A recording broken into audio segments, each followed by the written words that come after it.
Oke, untuk kali ini kita masuk ke materi tentang backward chaining. Nah, backward chaining ini terlebih dahulu kita harus tahu aturannya seperti apa. Nah, backward chaining ini adalah metode inferensi yang bekerja mundur ke arah kondisi awal. Nah, prosesnya diawali dari goalnya. Nah, di sini sudah ada 5 rule ya.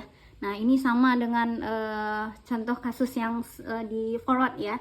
Nah, di sini sudah ada 5 rule di mana if Y dan D maka Z, if rule kedua if X dan B dan E maka Y. Nah, untuk rule yang ketiga if A maka X. Rule keempat if C maka L. Dan rule yang kelima if L dan M maka N. Nah, di sini sudah ada fakta awalnya yaitu A, B, C, D, E. Dan goalnya adalah Z. Sama halnya dengan yang forward chaining tadi, tapi ini menggunakan metode yang berbeda. Nah, untuk selanjutnya kita bisa melakukan penyelesaian dari kasus ini dengan metode backward chaining. Nah, di sini sudah ada goalnya Z ya, berarti Z lah yang akan kita cari apakah bernilai benar atau bernilai salah. Nah, kalau di forward, kalau di forward itu kita urutkan dari R1 sampai ke rule berikutnya. Kita cocokkan dari rule-nya dengan faktanya. Nah, kalau dengan backward ini kita mulai dulu dengan yang ada nilai Z-nya, yang ada goal-nya yang akan kita cari. Nah, kebetulan di sini nilai Z-nya terletak pada rule pertama. Nah, di sini. Nah, kalau mungkin di contoh kasus yang lain mungkin bisa jadi nilai Z-nya atau goal yang akan kita cari itu berada di rule kelima atau rule keempat. Nah, yang kita proses dahulu yaitu di rule yang ada goalnya tersebut. Nah, ini kan di rule pertama. Nah, setelah itu karena sudah ditemukan nilai Z-nya ini di rule pertama, kita cocokkan kembali apakah nilai Y dan D itu ada di faktanya. Kalau ada berarti bisa kita proses ya. Nah, di sini nilai Y kita lihat di faktanya itu tidak ada. Begitu juga dengan nilai D. Nah, kalau untuk nilai D itu sudah ada di fakta awal. Jadi karena salah satu tidak ada maka tidak bisa kita proses. Nah, selanjutnya kita buat dulu nih di sini sub goalnya. Nah, berarti yang kita cari lagi adalah nilai Y. Kita buat lagi nih di sini. Ya. Nah, selanjutnya baru kita proses untuk rule yang berikutnya. Rule yang kedua. Apabila X, B, dan E maka Y. Nah, kita lihat lagi nih. Apakah nilai X itu ada? Nah, kita lihat nih di sini tidak ada.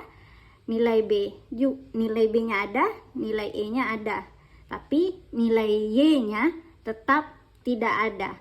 Nah, dari rule ini nilai X lah yang tidak ada. Jadi kita masukkan lagi dia ke sub goal-nya yang akan kita cari, ya, nilai yang akan kita cari. Nah, jadi yang akan kita cari itu adalah Z, X, dan Y ya. Nah, selanjutnya kita lanjut ke rule ketiga. Nah, di mana rule ketiga adalah if A maka X. Nah, if A maka X. Kita lihat nih di faktanya. Apakah sudah ada A? Kebetulan ada ya. Sudah ada nilai A-nya. Maka di sini ya, fakta barunya adalah nilai X ya. Berarti sub goal ini ya yang akan kita cari ini sudah selesai yang pertama. Nah, karena ini tadi kita mencari nilai Y ya. Di sini kan ada Y dan Z yang akan kita cari. Nah, kebetulan Y-nya di atas, kita kembali lagi ke atas ya. Nah, nilai Y apabila X, B, dan E maka Y. Nah, kita lihat nih, X-nya sudah ada di fakta baru. B-nya sudah ada di fakta awal, begitu juga dengan E-nya. Maka kita dapatkan nilai Y di fakta baru.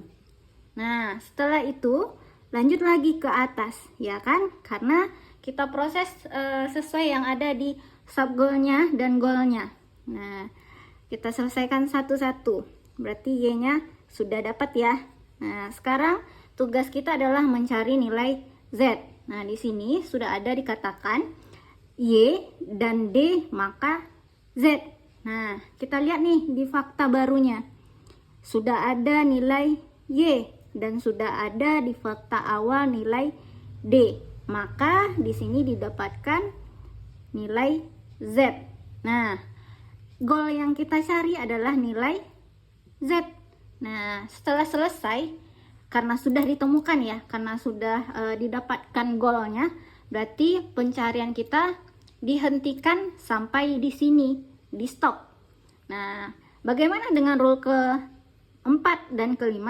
Nah, itu dibiarkan saja ya, karena yang kita cari adalah nilai Z dan nilai Z sudah ditemukan. Nah, inilah perbedaan antara si forward chaining dan backward chaining. Nah, semoga materinya bermanfaat.